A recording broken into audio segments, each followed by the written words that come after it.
Bom dia a todos e todas. Meu nome é Gésio Gutierrez, sou diretor-presidente da Fundação Editora da Unesp e passo agora a palavra ao magnífico reitor da Unesp, professor Pascoal Barretti, para a inauguração oficial da terceira Feira de Livros da Unesp. Professor Barretti, por favor. Bom dia a todos que nos assistem, que nos honram com a sua presença. É um imenso prazer estar como reitor da Unesp, no momento que essa grande universidade, juntamente com a sua editora, cuja fundação completa exatamente 25 anos este ano, a fundação, não da editora, né? A fundação que administra a editora. O evento tem suma importância num momento bastante triste, né, que vive o nosso país, em que cada vez mais a presença da universidade, da ciência, da leitura, podem ser remédios eficazes para atenuar os males da pandemia, que descortinou imensas desigualdades sociais. Então, eu cumprimento os idealizadores deste evento, desta feira, né, em sua terceira versão. Cumprimento a Unesp, particularmente por ter dentro do seu corpo essa fantástica editora, e também o seu presidente, o professor Gésio Gutierrez, e acho que estamos cumprindo, né, parte dos nossos objetivos de nos aproximarmos da sociedade através da leitura, através do livro. Então é com muito prazer, renovado, né, após a Páscoa, que inaugura esse evento. Agradecendo de novo todos aqueles que nos assistem e dizendo que a Unesp estará com essas e outras atitudes ao lado da sociedade brasileira, promovendo a ciência, o letramento científico, a sua aproximação com a sociedade. E nada mais do que o livro, né? Nada melhor do que o livro, né? Para ser esse elo, né, entre aquilo com que a gente trabalha, né, e aquilo que a nossa sociedade tanto necessita. Então falo a todos os brasileiros que nos assistem com muito orgulho, manifestando minha solidariedade por esse momento que passa o país e extremamente feliz por a Unesp e a sua editora serem protagonistas de mais essa atitude cidadã e republicana em anos tão difíceis. Muito obrigado, tenha um excelente evento.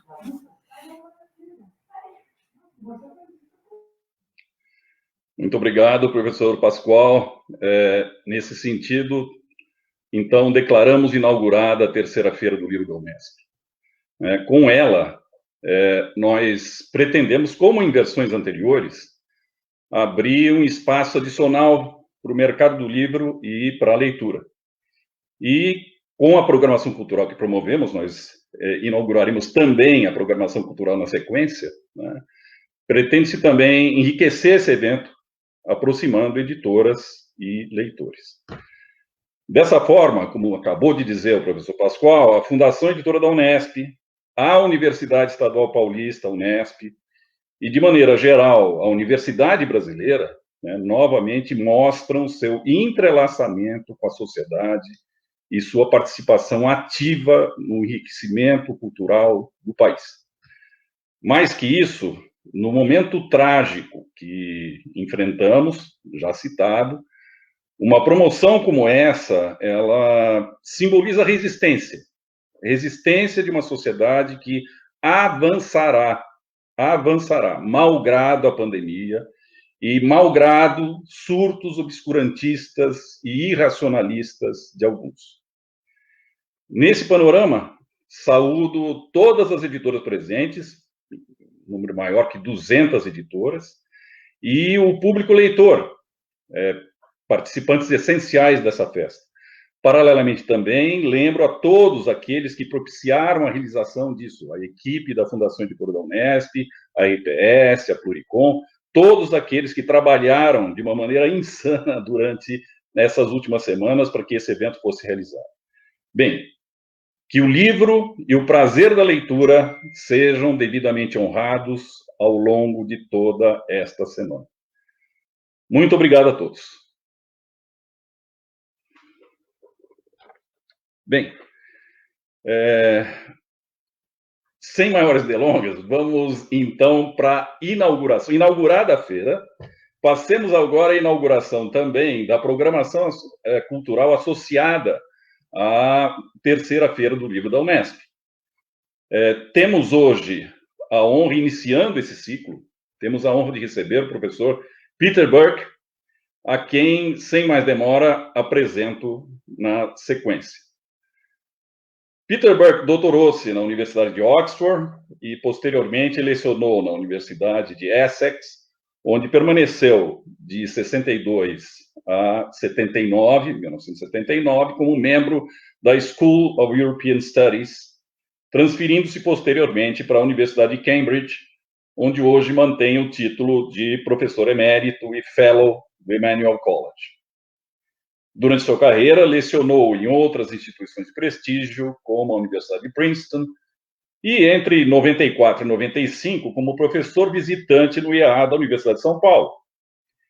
Embora possa ser caracterizado como um especialista em história moderna europeia, Burke é universalmente conhecido por suas contribuições à história social e cultural. É autor, sem contar as centenas de artigos, capítulos e outros escritos. Acredito que chegue a alguma coisa próxima a milhares de conferências, possivelmente, né, Burke? Depois conversamos a respeito disso. É autor de mais de 30 livros, traduzidos em 33 idiomas. Pelo menos é essa a contabilidade que eu tenho até agora, mas provavelmente está subindo. Entre outros títulos publicados no Brasil, encontramos, para citar apenas alguns daqueles produzidos pela editora Unesp, História e Teoria Social, A Arte da Conversação, A Escrita da História, Novas Perspectivas, O que é História do Conhecimento, Testemunho Ocular, o uso de imagens como evidência histórica, e Perdas e Ganhos, exilados e expatriados na história do conhecimento na Europa e nas Américas. Seu livro mais recente, O Polímata, uma história cultural de Leonardo da Vinci a Susan Sontag, que eu mostro aqui, né?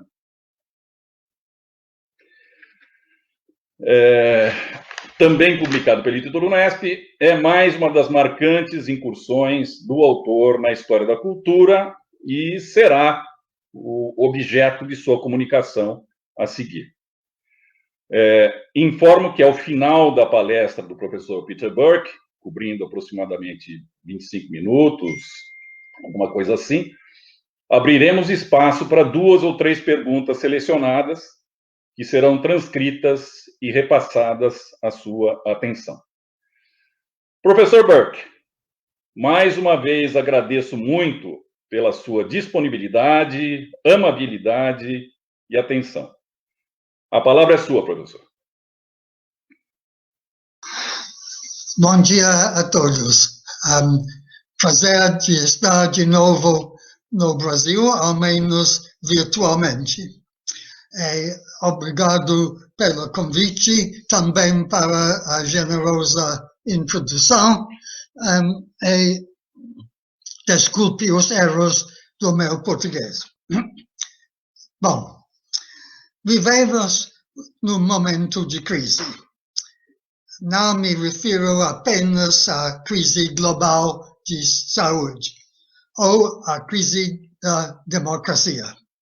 Também vivemos uma terceira crise, uma crise de conhecimento, provocado pela explosão de informações.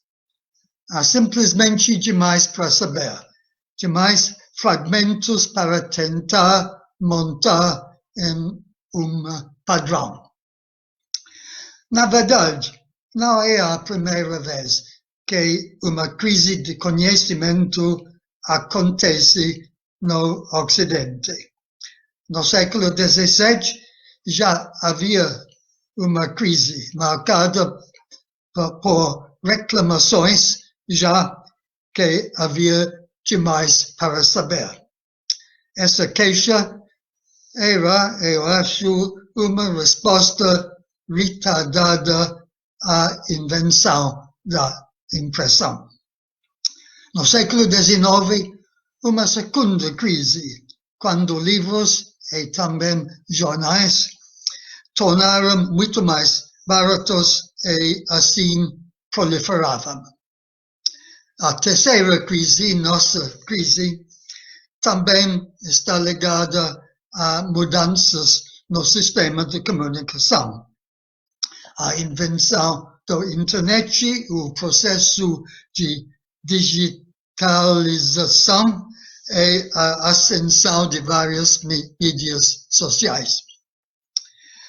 Devo dizer que não estou sugerindo que a explosão de informações deve ser lamentada, mas temos de reconhecer que este processo tem custos e não só benefícios.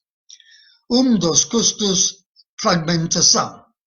Então, precisamos que haja pessoas que sejam capazes de encaixar os fragmentos de conhecimento juntos, como peças de quebra-cabeça.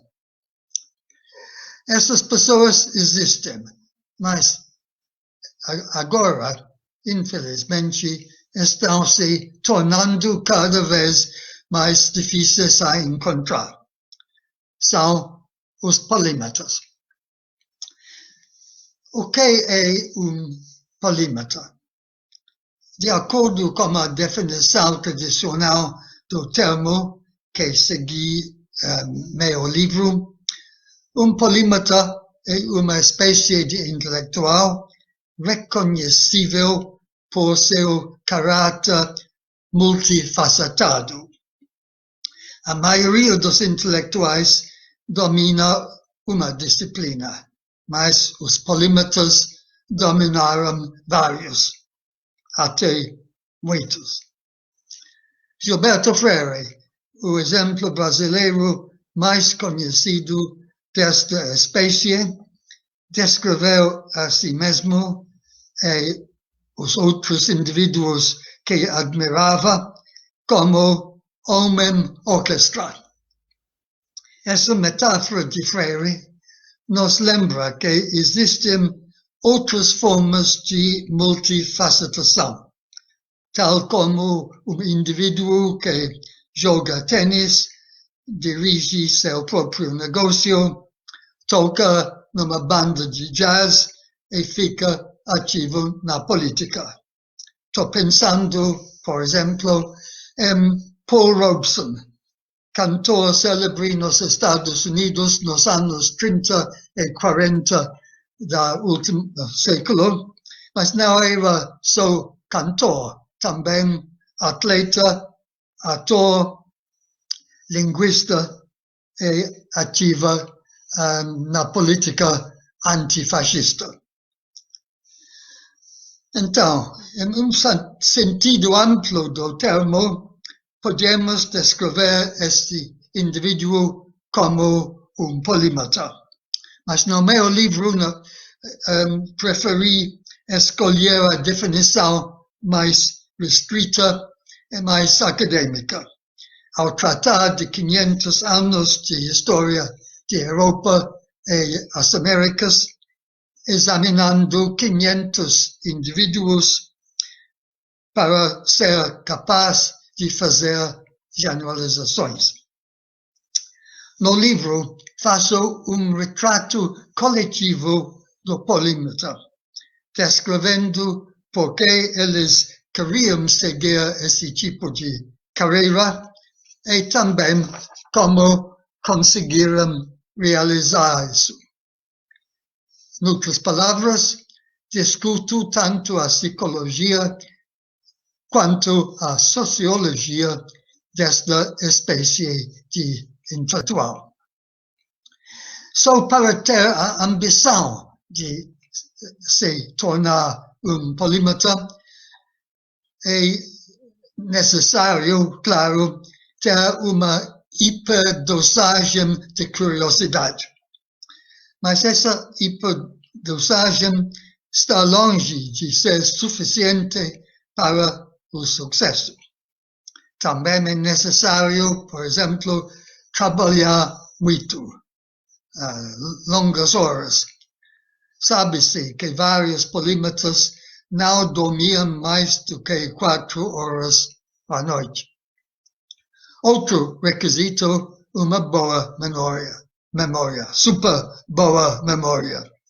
É grande poder de concentração. Permite que alguns estudiosos absorvam informações em alta velocidade. A análise dos problemas, às vezes, é inconsciente. John von Neumann, por exemplo, costumava acordar de manhã com a solução do problema, muitas vezes problema matemático, em que esteve pensando a noite anterior sem achar solução.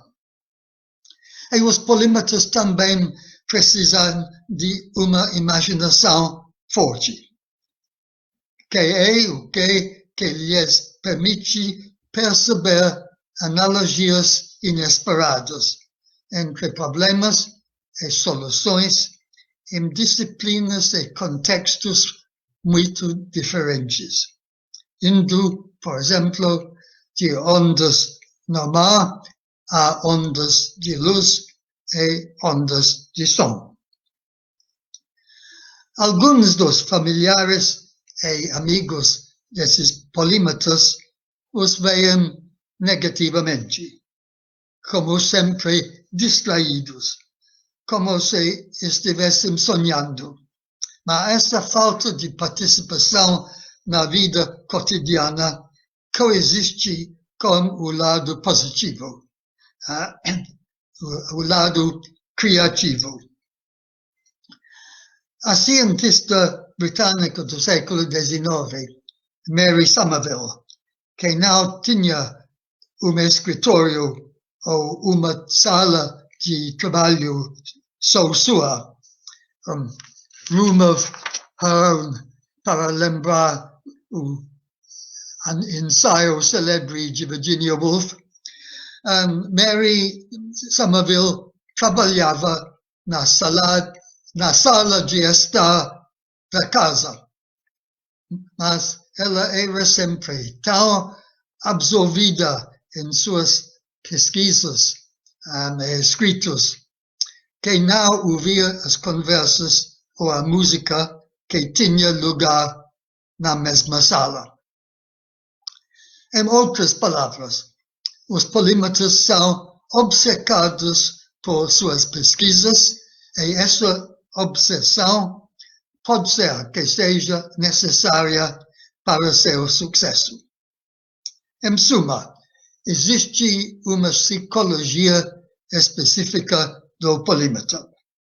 E também existe uma sociologia distintiva, porque, como outras pessoas, os polímatas precisam ganhar a vida e, portanto, precisam encontrar o nicho certo, social ou cultural. Uma razão pela qual relativamente poucas mulheres polímatas foram registradas até o século XIX é que não havia nichos disponíveis para elas, lugares para estudar, lugares para fazer pesquisas, lugares para ensinar. E outra razão por a escassez de mulheres polímatas era, claro, a expectativa masculina de que eles cuidariam da casa. Não é à toa que as poucas polímatas femininas dos séculos XVII e XVIII incluíam uma rainha, Cristina da Suécia, uma duquesa inglesa, Margaret, Duchess of Newcastle, e uma marquesa francesa, Émilie du Châtelet, todas as três rodeadas de pessoas a cuidarem das suas necessidades. Os polímatas de sexo masculino claro, tinham muito mais oportunidades. Alguns herdaram dinheiro suficiente para fazer o que quisessem, como Alexander von Humboldt, que pagou ele mesmo as despesas para sua famosa expedição de pesquisa à América Latina. 5 anos de pesquisar. Outros polímatas se tornaram bibliotecários, como o alemão Gottfried Wilhelm Leibniz, no século XVII. Leibniz é lembrado hoje mais ou menos como filósofo, embora seus interesses fossem muito mais amplos do que isso, incluindo matemática, direito, línguas, história, China, mineração e assim por diante. Na biblioteca de Wolfenbüttel, uma pequena cidade na Alemanha, Leibniz passava facilmente do trabalho de classificar livros para classificar o conhecimento humano em geral. E muitos outros polímatas ensinaram em universidades. Alguns deles mudaram de departamento a outro para outro conforme seus interesses mudavam. Vejam o caso de Michael Polanyi, Polanyi Mihai, refugiado húngaro do fascismo que fugiu na época de Hitler para a Inglaterra e se tornou professor de Química Física na Universidade de Manchester. Um dia, Polanyi foi ver o reitor da universidade para dizer que estava cansado de ensinar a química. O que ele queria fazer era ensinar filosofia. E como o reitor não queria perder intelectual tal ilustre, ele concordou que Polanyi simplesmente pode mudar para outro lado do campus, entrando pela faculdade de filosofia. Polanyi não foi o único que praticou o que podemos chamar de nomadismo intelectual. Eu gosto de chamar esses intelectuais muito móveis de polímatas seriais, no modelo dos polígamos seriais, claro. Nos séculos XVI e XVII, era perfeitamente normal que os estudiosos se movessem entre os departamentos acadêmicos. Mas isso se tornou cada vez mais difícil, mais incomum com o passar dos séculos. Polanyi é dos últimos casos que conheço desse tipo de mobilidade acadêmica. Embora haja pelo menos exemplo vivo de polímata serial num campus acadêmico. Ele mora nos Estados Unidos, nome dele Jared Diamond. Diamond começou sua carreira como fisiologista. Agora é ativo como historiador comparativo, tendo passado toda a sua vida acadêmica na Universidade de Califórnia, em Los Angeles, movendo a sala de estudo de vez em quando pelo campus quando era necessário. Bom, a minha pergunta: por que o professor Diamond é dos últimos exemplos de sua espécie de polímata serial. E posso responder a essa pergunta com uma palavra só: especialização. Essa tendência, também conhecida como divisão do trabalho intelectual, vem se acelerando, assim como a divisão de trabalho em geral, desde o final do século XVIII. Antes dessa época, pode-se dizer que a configuração padrão dos estudiosos era a polimatia. Após esse período, a especialização tornou-se visível, primeiramente na profissão médica, na qual indivíduos eram especialistas ou em doenças específicas ou em diferentes partes do corpo humano. Não conheço o caso no português, mas em inglês a palavra especialista originalmente significava uma espécie de médico. Era só no século XIX, quando a especialização se espalhou, o processo e também a palavra de domínio do conhecimento para outro, depois outro. E a partir do século XIX também as universidades foram divididas em cada vez mais departamentos, de modo que os alunos recebiam uma formação especializada em vez de uma educação geral.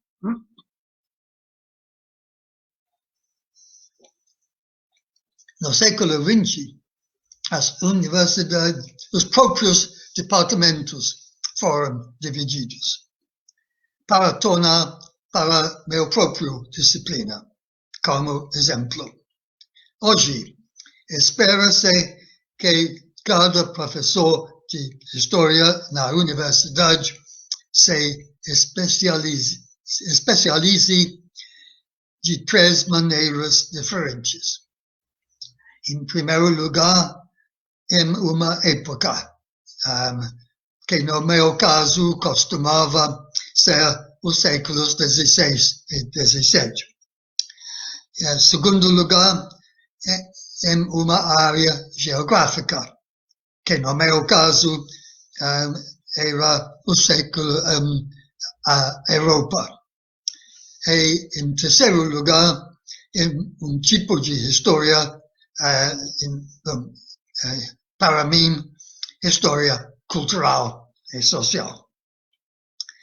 A meu ver, numa era de crescente especialização, os polímatas são cada vez mais necessários, porque eles, talvez só eles, podem ver as conexões entre as diferentes áreas de conhecimento, campos de saber, com mais clareza do que qualquer outra pessoa.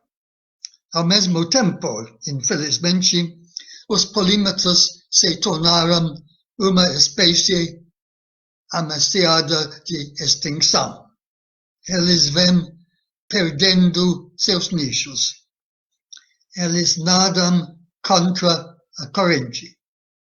Hoje, eles não podem não mesmo se tornar bibliotecários, uma vez que a biblioteconomia agora é uma profissão que requer qualificação de especialista. Por essas razões, seria de se esperar que os polímatas tivessem desaparecido há pelo menos 100 anos. No entanto, de uma maneira que parece, ao menos para mim, quase milagrosa, essa espécie intelectual sobreviveu. Em meu livro, apresento alguns exemplos relativamente recentes de esses sobreviventes. Um deles é Susan Sontag, que se formou em filosofia e na literatura inglesa, e depois se dedicou ao estudo de fotografia e do cinema. Finalmente, tornou-se crítica cultural em geral. Outro exemplo mais recente, brasileiro, Roberto Mangabeira Ungar. Ungar é mais conhecido, eu acho, por seu trabalho em direito e economia, embora também tenha escrito sobre política, religião e, mais recentemente, cosmologia.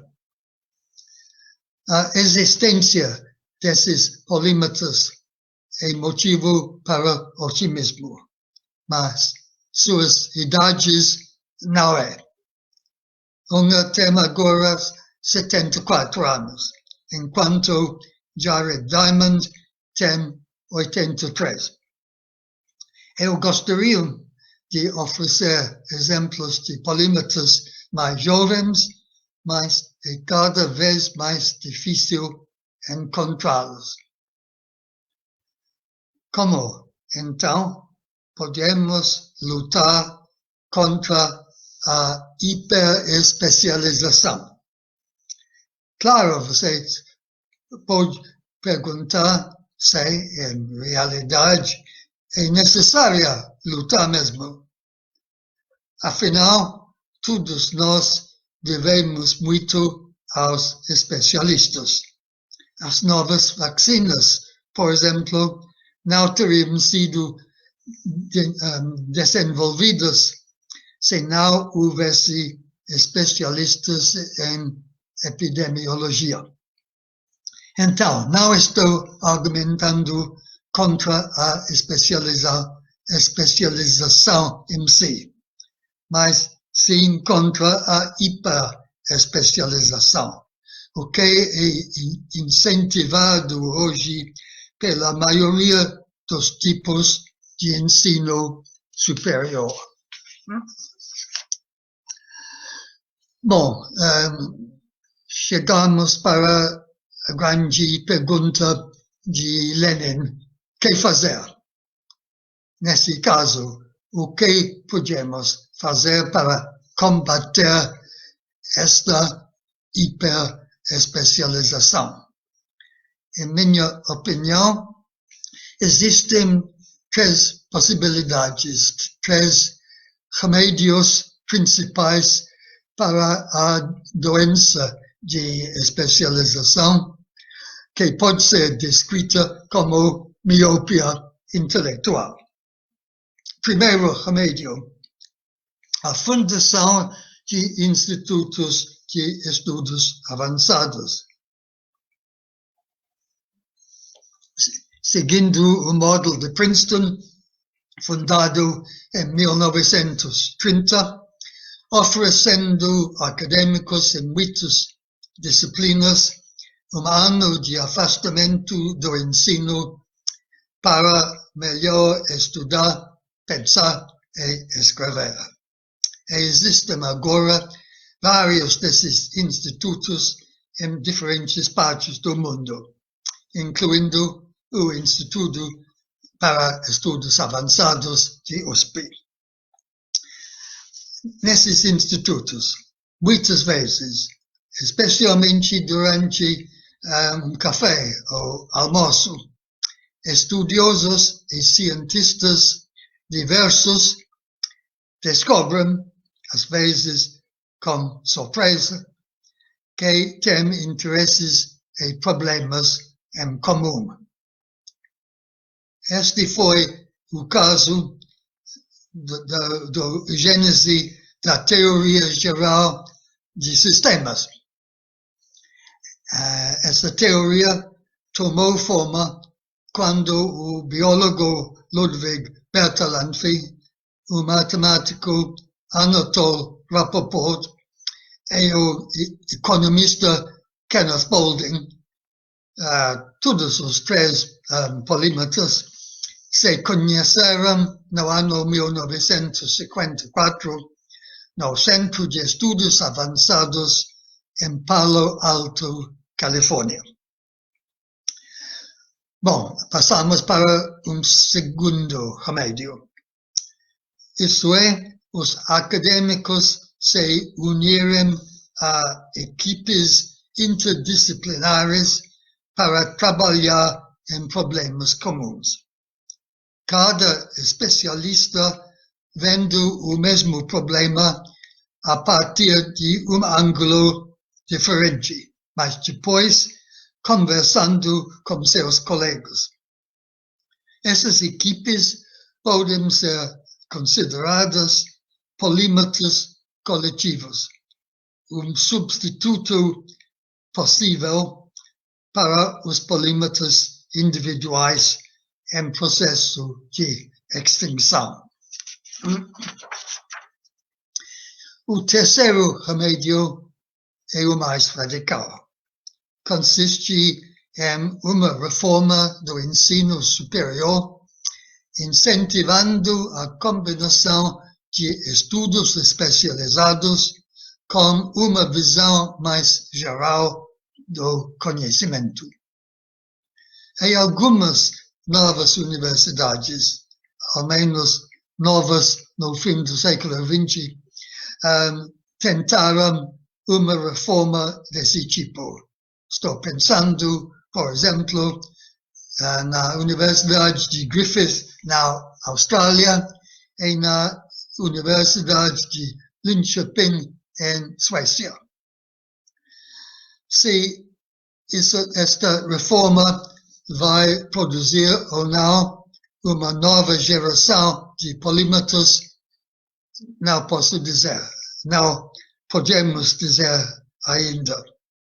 Mas pelo menos encorajará os alunos a ampliar seus horizontes, ver mais conexões, ter uma visão mais ampla do mundo intelectual do que tinham antes. Esperemos que mais iniciativas deste tipo sejam tomadas antes que seja tarde demais. Como já disse, precisamos de nossos polímatas. Não devemos deixá-los se extinguir, como tantas espécies de animais ou plantas, ou tantas línguas no mundo de hoje. Obrigado pela atenção.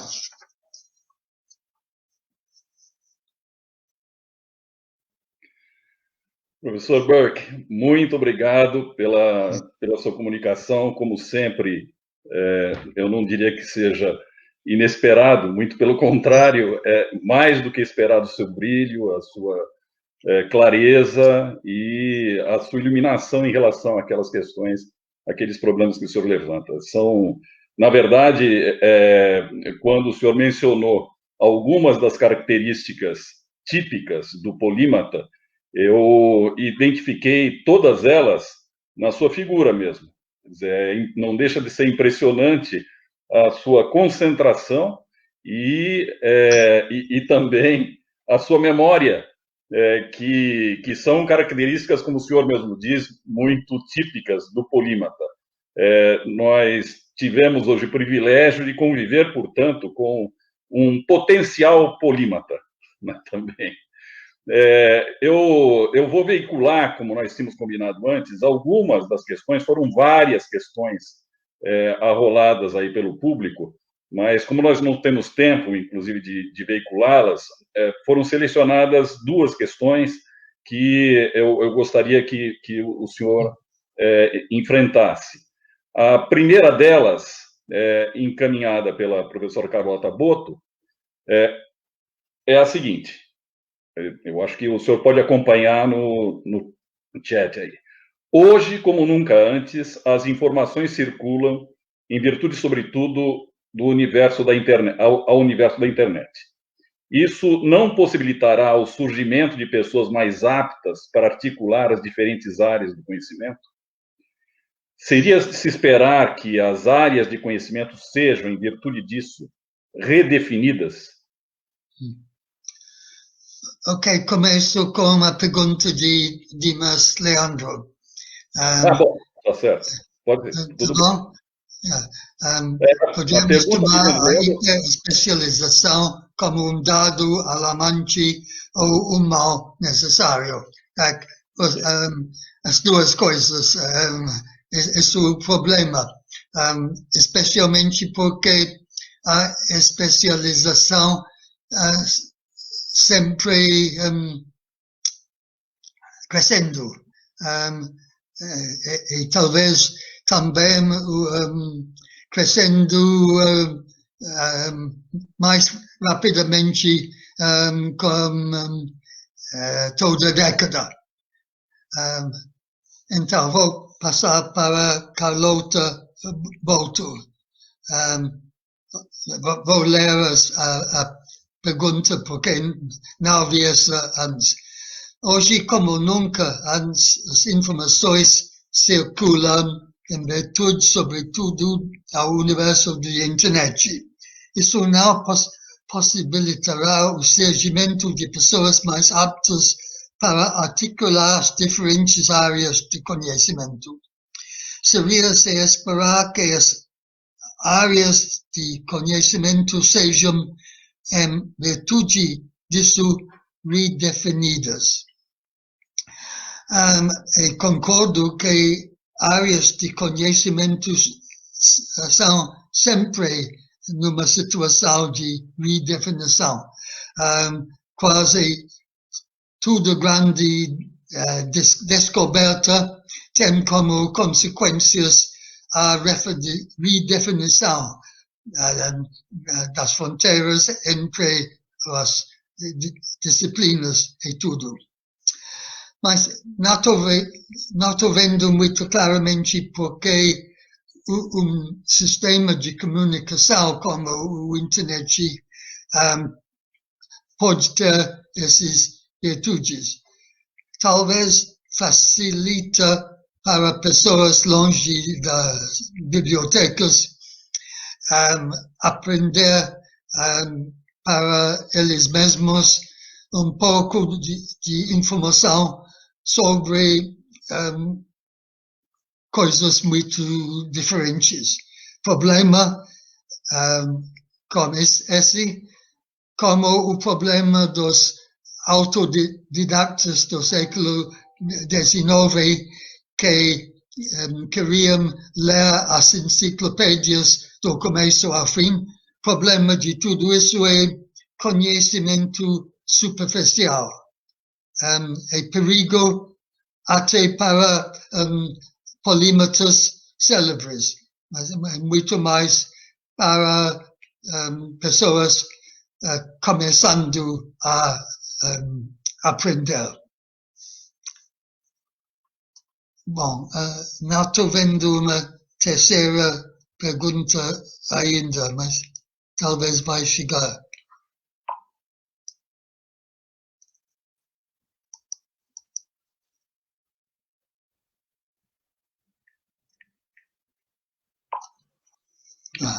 Sim. Daqui a pouco vai entrar mais uma questão. Né? Agora, o senhor mencionou algumas vezes o lugar central da biblioteca na vida desses intelectuais. O senhor poderia, por favor, aprofundar essa questão? Podemos observar seus interesses através delas. A biblioteca é um microcosmo do conhecimento, especialmente conhecimento acadêmico de uma época e de um lugar no mundo. E entrando numa biblioteca, você tem essa visão do conhecimento em geral. A vantagem do internet e de instituições como a Wikipedia que não tem lugar no espaço, mas essa vantagem também é uma desvantagem, porque entrando no Wikipedia você não vai ver a totalidade do conhecimento antes de fazer uma seleção. Você precisa começar selecionando, sem saber se tem talvez outros artigos mais perto de seus interesses, mas você nunca pensou no título. E como numa biblioteca, a chamada lei de bom vizinho. Numa biblioteca com tudo aberto para os leitores buscar, você vai achar o livro que você precisa, porque você não sabe que você precisa, porque esse volume vai ficar lá bem perto do livro que você conscientemente está buscando. Então, como quase sempre, benefício não precisa tomar ônibus ou trem para ir na biblioteca, mas essa vantagem também tem o seu preço, essa restrição de visão.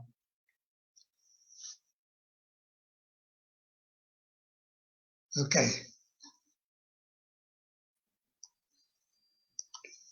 Temos agora, professor, mais um comentário do que propriamente uma pergunta do professor Renato Janine Ribeiro.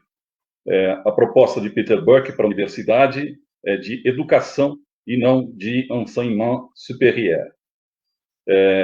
Bom lembrar quando a França muda o nome do Ministério de Instrução Pública para a Educação Nacional. O que, portanto, temos aqui seria uma modificação do ensino superior ou da educação propriamente dita em relação à preservação do polímata. Ok, muito bom.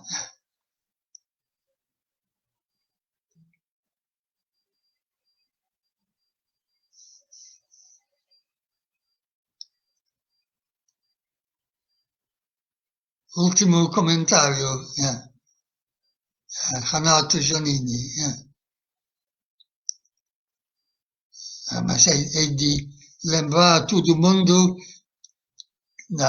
que para a Universidade de Educação, não de enseignement supérieur. Bom lembrar quando a França muda o nome do Ministério de Instrução Pública para Educação Nacional. Concordo. Era uma boa iniciativa naquela época. Ok. Muito bem. Também obrigado pelo convite. Tchau. Muito Tchau, bem. todo mundo. Ok. Muito bem, professor Burke. Eu agradeço, reitero meu agradecimento ao professor Burke pela sua disponibilidade, amabilidade e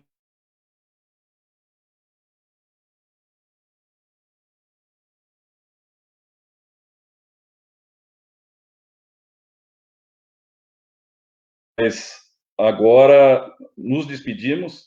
Esse foi, lembro mais uma vez, que esse foi o primeiro episódio da nossa programação cultural. Convido a todos para que continuem acompanhando a programação cultural. O cardápio está constando do site da feira, e agradeço a presença de todos e espero que acompanhem essa programação e usufruam da Feira do Livro da Unesp, que foi inaugurada hoje. Muito obrigado a todos.